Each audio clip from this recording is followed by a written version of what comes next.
Okay. Yep.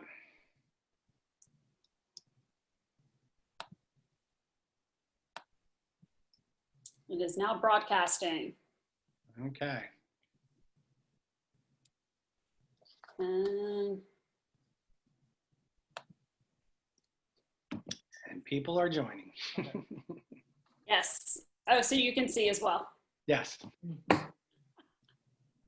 So that's the first hurdle to overcome. People are joining us. Joe Zamorano is already raising his hand.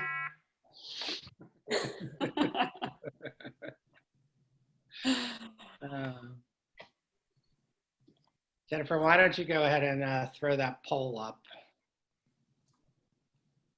That wasn't what you were asking for, but Yeah, that's all right. Yeah, we are. So as everybody joins the webinar today, we have a poll that you'll see that you can fill out on your screen. So if you take a few seconds while we wait for people to join us to answer some of those questions, we'll have the results at the end, and it could form some of our questions and thoughts at the end of this process.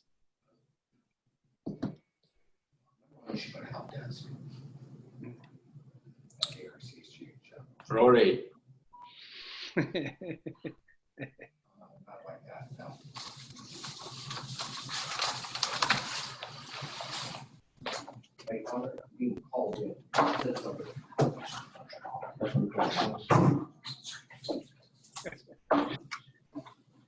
We're getting some quiet in the room for our main guest.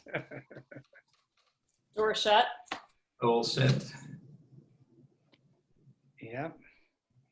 I definitely see some names I recognize and some names we don't. So that's great. All right. Well, I'm sure we're going to have some more people to join us here shortly, but we wanted to kind of get started and to make sure that we can finish up in the allotted time and give everybody plenty of chance to answer or to ask questions that you may have. So let's see here. Okay, so we will get started now. Good afternoon, everybody. I want to thank you for being here. For anyone who may not know me, I'm Michael Goodwin, President of Diocesan Services at Guidance and Giving. I'm also joined by Jennifer Keene, Executive Vice President of Diocesan Services. We, like you, are growing and adapting on a daily basis as we navigate these uncharted territory, which leads us to today. We're so very excited to be hosting our first ever gig webinar, Navigating the New Normal from the perspective of Lange, CFO of the Archdiocese of Galveston-Houston. You're going to hear much more from him in just a few minutes, but I didn't want to take too much of your time. But before we proceed, a few housekeeping details. We are recording this webinar and we'll be sending out the recording later today. So if you have to leave early for any reason, no worries. Most importantly, we want to make sure that this is an interactive experience. So ask questions. Use the chat box to type out your questions or the Q&A box during Aude's presentation. At the conclusion of this presentation, we will answer those questions. Finally, and I know I said it before, I want to be brief, this is only the first of our webinars. Our next one will be the first in a series that we are calling Beyond Translation. The first topic will be covered in this casual conversation. We'll discuss lessons that we've learned with working with our Hispanic communities over time and where we stand now with that. So if we will be live with this seminar, you'll be seeing more information, this webinar on September 23rd at 2 p.m. Eastern time. So look for the invitation and please pass it along. So as we get started, I'd like to ask Jennifer to lead us in an opening prayer. Thank you, Michael. If everybody will join me, let us pray. In the name of the Father, the Son, the Holy Spirit. Heavenly Father, as leaders, you have called us today to share and learn from each other. We ask for your grace and courage to engage the challenges that face your church and our world today. Open our eyes of faith that we might see others the way you see all of your children. Open our ears that we might hear the cry of the least of these. Open our hearts to allow your healing love to be your compassion in the world. Open our minds to help us always remember who and why we serve. May your Spirit help to bring certainty to an uncertain world. May we honor you with our ministry, and may our lives be a song of praise to your Son, Jesus Christ, who lives and reigns with you in the unity of the Holy Spirit, one God, forever and ever. Amen. Amen. All right. Thank you, Jennifer. So as you can see the slide here as we lead into Odd, I particularly like this one because frankly, with all that's going on, I'm getting a little tired of losing. So I think it's time we all start thinking about winning and thinking about how we're going to better set ourselves for the future, to meet other crises, and to continue to deal with this one we're dealing with right now. So with that said, I'm going to throw it over to Odd, and we're going to go through with a series of questions, and then we'll open it up for your questions. So Odd, as the 5th largest diocese in the U.S., can you tell us a little bit about your makeup, diversity of the Archdiocese? Just gives us a little setting of what the Archdiocese of Galveston-Houston is like. Sure, and I fully agree with you that, Michael, that we shouldn't give up hope and only start thinking about losing. We'll come out stronger of this whole epidemic. So, okay, the Archdiocese of Galveston-Houston, we're the 5th largest one in the country, the US. About 1.7 million Catholics, and I'm going to give you all the statistics, but we're pretty big. We celebrate Mass in over 10 languages, main one English, I would say the second and third one being Spanish and Vietnamese. Besides that, we have Polish, Portuguese, French, Korean, so quite a number of languages, which already indicates the diversity of our diocese. There's people from all over the world, and I think that makes us stronger, seeing the different cultures, the different ways people think, the different ways people think about church. I think it's interesting, and it makes us a very strong diocese. Even if you look at, say, the differences between our parishes, we got big parishes, smaller ones, mega parishes almost with 10,000 families, and we have parishes within the city of Houston, but also rural. And basically, if you look at, say, the 3 rural, urban, suburban, we got everything. And our or even over 400 priests are trying to accommodate all these things. Then next to all these parishes, 146 parishes, we have about 40-something schools, pre-K through 8. So we're a big diocese. I would say looking at the 1.7 million Catholics, it's probably 20-25% of the greater Houston area. So interesting diocese to work in. Okay, thanks. So tell us a little bit about what happened when the pandemic first hit and we were thrown into this lockdown and staying home. What did you find out about the parishes? What were you surprised about? What shocked you? Well, I think when this happened, we all were in shock, not knowing what to do. But we soon picked it up and say, listen, what do we need to look at? What is happening? How do we communicate with our people? And I guess during this webinar, you're going to get tired of me by saying communication. But in my view, that clearly is the key. As if we don't communicate with our people, we're not getting anywhere. So we realized we have to stay in contact with our parishioners. So what we found out is that a number of our parishes didn't even have a website or Flopnote or a Facebook or other social media. And in my view, the only way to reach your parishioners is to let them know you're still there. We have talked to one priest who called all his parishioners. If you have 10,000 families, that's probably difficult to do. Although some pastors really are making an effort to stay in contact through different means. But the social media we currently have, like your website, your Facebook, make sure that you use it. And we figured out a number of our parishes simply didn't do that. So that's how we got into making sure they were able to have a website. If they didn't have the money to afford a website, the chancery office helped them out. If they needed help in getting Facebook, and we'll get later on to what Guidance and Giving has been doing on this, we help them out. We emailed. So we stay in contact with our people. And again, that's the most important thing. I'm absolutely convinced that the first thing you need to do is communication, and your offertory will follow. Don't do it in reverse order. Stay in contact with those people, talk to them, and your offertory eventually will follow. Nobody wants to hear a pastor saying, I miss your offertory. No, the pastor calls them and said, hey, I miss you. I haven't seen you in Mass. Maybe you could come back. Of course, we have the 25% rule. So we need to stay social distancing, etc., etc. But I think it's time that people come back to the church. And we're getting there. As I said, pastors that take their bike and go through their neighborhood and ring the doorbell and not asking for money, but say, I'm here to pray with you. That's what you want. And I think those pastors pick that up. A pastor that calls his people, as I said, not say, where's your money? No, how are you doing?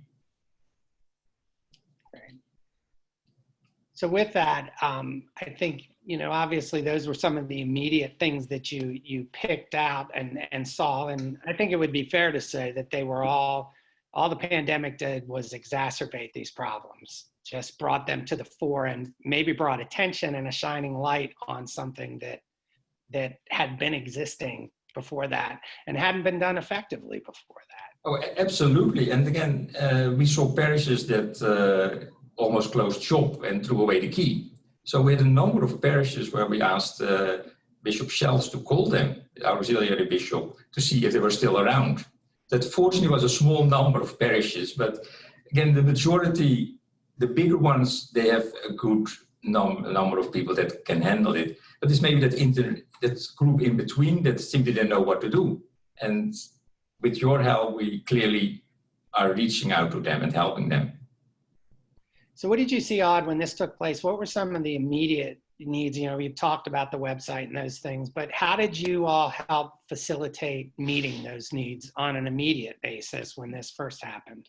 I think the first thing we did were postcards. So we offered free of charge to all the parishes if they wanted to send postcards to their parishioners.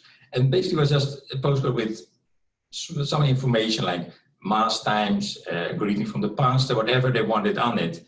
And again, we had, I don't have the number, but quite a number of parishes jumped on it and said, okay, this is a good thing. Let us send those postcards. We got good comments back. We realized that not all parishes have online giving.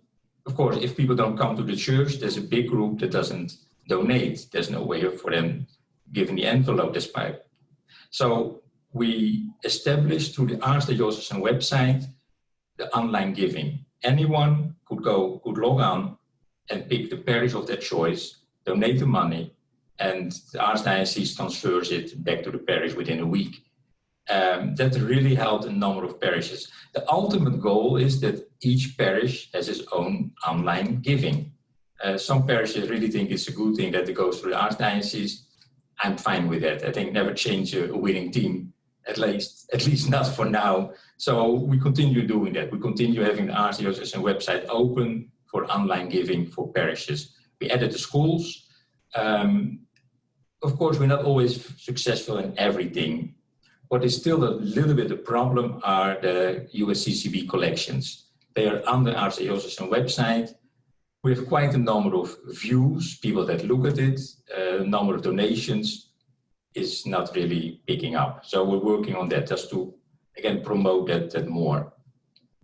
And besides that, we looked, what do parishes need? What kind of communication tools do they have? Bigger ones, calling each parishioner is not feasible. But something like a flock note where you can send the text messages or whatever you want to do is a great means of communication. I get from at least 2 parishes at 6 o'clock in the morning 2 text messages. It's a little bit early, I realize that, so it's my wake-up call. But what it shows is that the pastor in those parishes thinks about his people. They're very personalized. It's not like a standard greeting or whatever. They're very personalized. And I think that's what people appreciate. Great.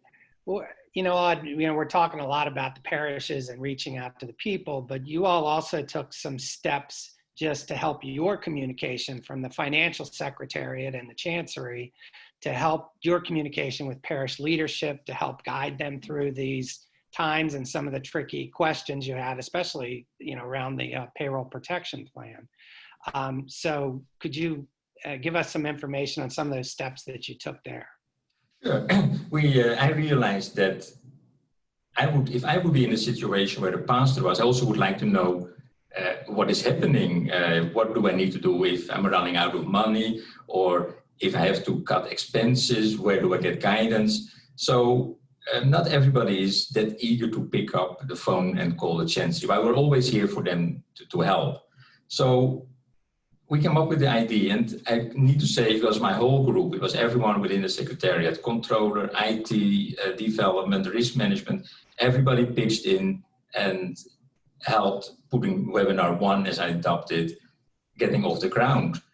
And we had quite a number of participants on webinar 1. We sent it out to all the pastors, and quite a number of them jumped on it and said, okay, let's see what is happening. It was about an hour, and we covered some issues like, what do you need to do if you run out of money? What happens if you need to cut expenses? What about, as you mentioned, the PPP loans? So, and we opened it up for questions. We told them, let us know what you want. Let us know what your problems are. Again, communicate, communicate, communicate. I think one of the bigger things we even did was, after the webinar, we sent out a survey asking them for their input, but also if there were questions they hadn't asked before that they'd forgotten. And we went back to them, answering all the questions. So there's quite some effort in it. It takes quite some time, but at least we establish a great relationship with the parishes. In my view, the parishes are the center, in this case, of the universe. We as a chancery depend on the parishes. I dare to say, I hope I'm not getting into trouble, that without the parishes, there hardly will be any mean of existence for the chancery office. We're here to serve them. We're here to answer their questions, to help them out. If I look, say, recent months, we get more and more requests from pastors if we can help them out. Some could be a very easy one, like, can I put my loan on interest only? Others are more complicated, and we're trying to work on an individual basis with each pastor. But one of the things that we bring up in all those meetings is, what are you doing about communication? In other words, it's too easy for a parish to call us and say, I have a problem and I want you to solve it.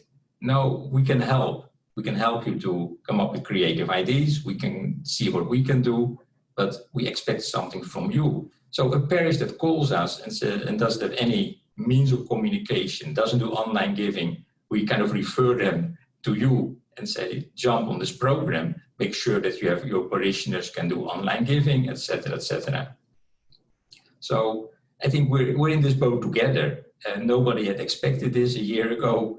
We just now need to get through it, but we need to get through it together. Great, and that really perfectly leads me to my next question is, after the initial, we talked a little bit about the initial reactions and some of the things we were all doing, scrambling to make this all work. But now this is settled in, and although, it's maybe an overused term, the new normal, what do you kind of see as the ongoing concerns of parishes, and what is the Archdiocese doing to help support the forward-facing efforts of parishes to extend what they're doing beyond just the present pandemic, but to really set a strong foundation for the future of everything that they need to accomplish? I think there's a number of things that they need to do. It's what you call the path forward. It's what I call the enhanced communication, but we're talking about the same. We need to see where a parish was and where they need to be. Do we want all parishes to be A+ performers? Yes, we do. And we want everybody to do the best they can. So again, if I look at the parish that didn't do much, we wanted to bring them to a higher level. We want them to make sure they have set goals they can achieve, and they are able to continue doing. Improve your communication. As I said before, those are my 3 keywords: communication, communication, communication. You need to continue doing that. And each parish is different. And what I like about your approach, it's not a cookie cutter plan. Each parish is different. You and I talked about this, that if you assign someone to a parish, you look, is this the right person for the right parish? Person A might make great fit for parish A, but maybe not for parish B. So thank you for doing that, for looking who goes where. Again, the improved websites. And not only do we need to have parishes with a great website, it also needs to stay updated. I think a website with information from a year ago, I'm sorry to say, is worthless. It doesn't make any sense. Your information needs to be up to date, basically from today. One of the things, next to the fact that we saw parishes without a website, is that we have a big Hispanic community. We need to make sure that they're able to read in Spanish. So we need to look more in bilingual websites. I think that will be a good thing, which I'm convinced will come. The other one, Flocknote, I think is a great tool. We see more and more parishes using it. You shouldn't overdo it. I don't need 10 messages from a pastor per day. I think that's too much. But I think in the beginning, probably pastors think, well, this is great. I send this out, this out, this out. I don't think there's many that are tweeting, but I see some that use LinkedIn. So it's maybe not the right tool, or maybe not the perfect tool, but at least they use it to, again, communicate with a certain group of people. Again, Facebook, I would say, is for our parishes the best way to reach, in a short time frame, a big group of people. And of course, the other one is the online donations. As I mentioned, we have it through the Archdiocese website. Eventually, it should move back to the parishes. People should be able to donate directly on the website of their parishes. So I think there's quite a lot of things we still have to accomplish, not only for the parishes that don't have it yet or are in the stage of getting it, but also for the ones that are already doing it. And as I said, keep things up to date. The worst thing is that your last Facebook post was from a year ago. No one is interested in that, what happened a year ago. You want to know what is happening tomorrow. So again, so we'll get there. It will just take some time and effort and training of people. Well, if you allow me to sum up a little bit with, I think you're consistently saying, is that it's just extremely vital that we meet people where they are. And, absolutely. And that means a multitude of platforms. It means in their faith journey, it means everything. And we have to get out there and do it in effective ways. Instead of trying to draw them to us, we have to go to where they are and invite them.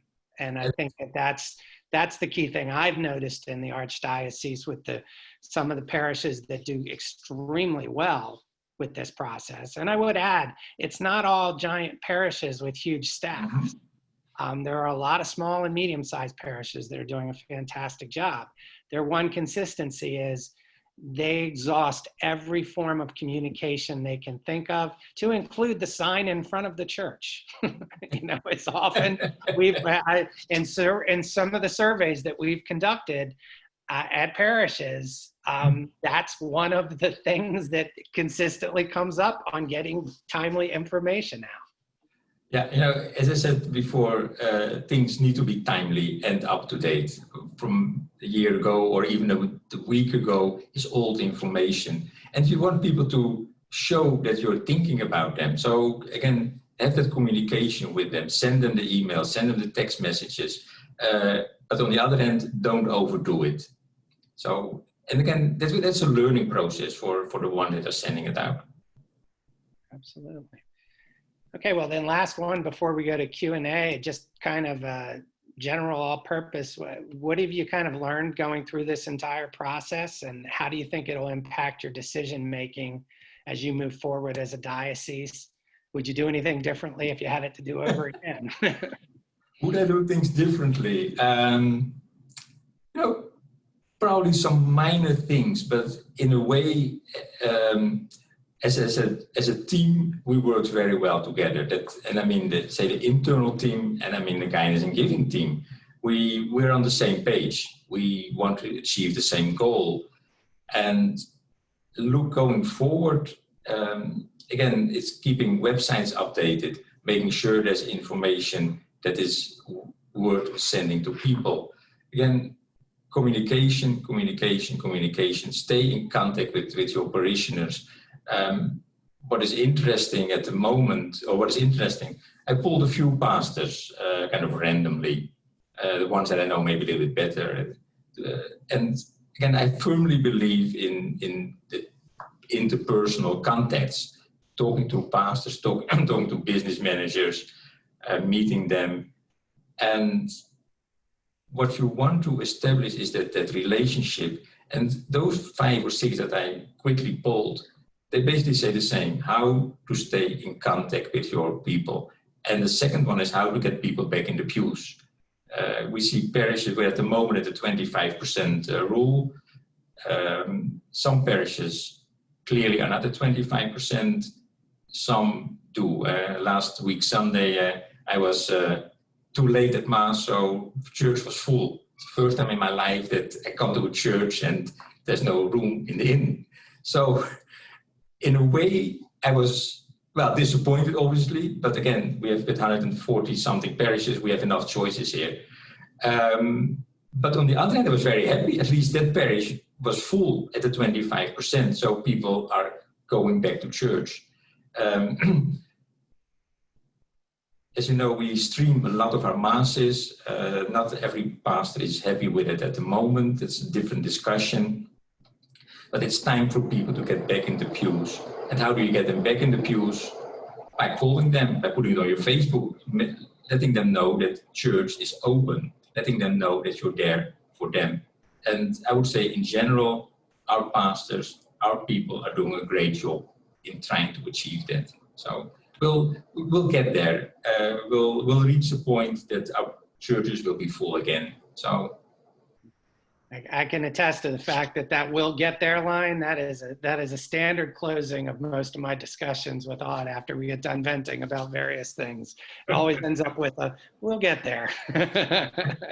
So with that, thanks so much for answering those questions. We have a number of questions coming in, and please, I encourage everybody just to open up the Q&A bar and go ahead and put your questions in, and Jennifer will pose them to Odd, and we'll go from there. Okay, one question I have. I agree that communication is the cornerstone and will lead to increased offertory. Is there a plan to increase offertory, especially since families aren't 100% in Mass on Sundays? Looking at our offertory, what we do currently, we follow offertory week by week. And based upon that, we'll try to forecast where we will be heading for this year, this fiscal year. And last year, of course, was, as everybody probably expected, not a great year. Our offertory was down. For the coming year, we still expect it even to be down more. Because Houston also has been hit by the oil crisis. Let's not forget that. It's not only Corona, it's also the oil. So those things have a big impact on our offertory. However, if I see what our parishes are doing, how they promote online giving, what they do to get people involved, I would say that we're looking into a more positive future than we initially expected. When the Corona crisis started, we expected 60 to 70% down. Well, we clearly didn't hit that. So we were down, but by far not for those numbers. I think what pastors will be doing is to ask at one point their parishioners to step up. However, they will only do that once they've established the communication. Again, you first communicate and then you have your offertory. It's not the other way around. And I think we learned from that. So I'm convinced at one point, as Michael says, we'll get back to where we were. If I look at, say, our annual campaign is doing very well, despite everything that is happening. Obviously, our multi-year campaign has not stopped. It's still at a lower pace. But looking at the numbers, they were even better than I ever had expected. So we shouldn't give up hope, not at all. I mean, maybe things don't come this year, but maybe a little bit later, but they will come. Flocknote, that's one of the communication tools that you recommend that parishes utilize. For parishes that don't want to pay for it or it's too expensive for them to pay for it, what is the best way to convince them? I got an easy answer for that one. Convince the Archdiocese to do it because it will more than pay for itself over time. Yeah, I would say any parish that really has a problem, they can always call us. We're here to help. That doesn't mean we will pick up immediately the bill, but we will work with the parish. As an example, we had one parish that couldn't pay for the website, and they found a parishioner that was going to pay the subscription for a year. So I think it is a matter of convincing. And again, it doesn't have to be flop now. Let me be clear about that. There are other ways of communicating with your parishes, with your parishioners. Sorry. But if there ever is an issue that we can help to solve, they never should hesitate to call. And I think I've made it clear from the beginning. I always give my cell phone number. That's the best way to reach me. Call us if there is a problem. He does. I was shocked the first time I saw it happen at a finance council meeting. So, well, it's on my business card. So, and people could call 24/7. Some do, but. Okay, I have 2 questions regarding offertory, and then we have a question after that about social media and messaging. This question regarding offertory: what is the average drop in offertory during the suspension of public mass? And then the drop in offertory year over year, July 2019 versus July 2020. So last year, the fiscal year that ended June 30, 2020, our drop was 6.6%. However, you need to split that year in 2, pre and post Corona. Pre-Corona, we were down, I think, 4%. Post-Corona, it was around the 20%. So the last few months were bad. Again, then looking at, say, the current fiscal year, 2021, our forecast, based upon our offertory is doing now, and keeping in mind that each month of a year contributes a certain percentage overall over the years, we're forecasting a 5% drop. However, that's a number that can change by the day, but that's where we are at the moment. But of course, keep in mind that 5% drop is a drop towards already a bad year last year. So 5% doesn't look bad, but compared to 6.6 down already last year. Okay, thank you. This question: with all the new use of social media and messaging via email, how can we convince pastors to share updated emails with the chancery? And if needed, vice versa. Aren't we all in this together? Do you mean email addresses of parishioners? I think that's what he means, yes. That's what I'm assuming, yes. Okay. I think we need to tell the pastor that it's in his own best interest that we have access to those email addresses. Again, if a pastor doesn't want to share them, I don't think we're going to force them. Forcing wouldn't help. But we all benefit if we're able to approach parishioners to communicate with them. And with communicating, I don't mean asking for money, but letting them know what we're doing, what the chancery is doing, what Cardinal Dinado is doing. Those are the things that people want to know. And I agree, we shouldn't send emails right away, why would you like to donate? I think that's the wrong way. It's first you tell people who you are, what you're doing, that you're still there for them, that you're still open, that you're still in business. Your next step is probably to let them know all the good things we're doing and how to finance it. Don't do it the other way around. I think we have bad experiences with that. And So, you know, I would add to that, and in having watched very closely over the last year and a half, Odd in action, I think one of the key things I've seen from the beginning with Odd is to do everything in his power to build the trust between the financial secretariat and hence the Archdiocese and the local pastors and leaderships. And all of us in our, diocese and Archdiocese and leadership know how difficult that can be. And often a lot of parishes believe that if the emails are given to the chancery, that, like Odd just said, it's going to be an immediate fundraising approach. And so what I've really witnessed, and it's still a work in progress, we cannot sit here and say the Archdiocese of Houston, everybody is all lockstep singing together about this right now. It's not. no. But I think that's the key to it, is to break down those walls a bit so that there is a trust and a reciprocal knowledge. And as you said, you mentioned the term the new normal and our webinars. I think at this moment we've done 4 or 5 webinars opening up for the pastors and whomever they want to invite. And it's our task to keep them updated on what is happening. And it's also our task to communicate efficiently with our pastors. So what we did probably a few weeks ago, we have now one database with each pastor in the Archdiocese has an Archdiocese an email address. So I need to thank also again all the people in the finance secretariat to make that happen. We can communicate very efficiently and very quickly with all the pastors within the Archdiocese.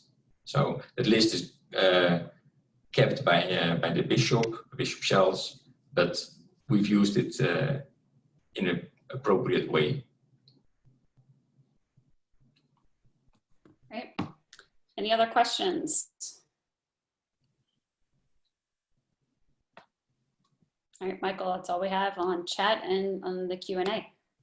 All right. Do you want to pull the poll results up? Sure.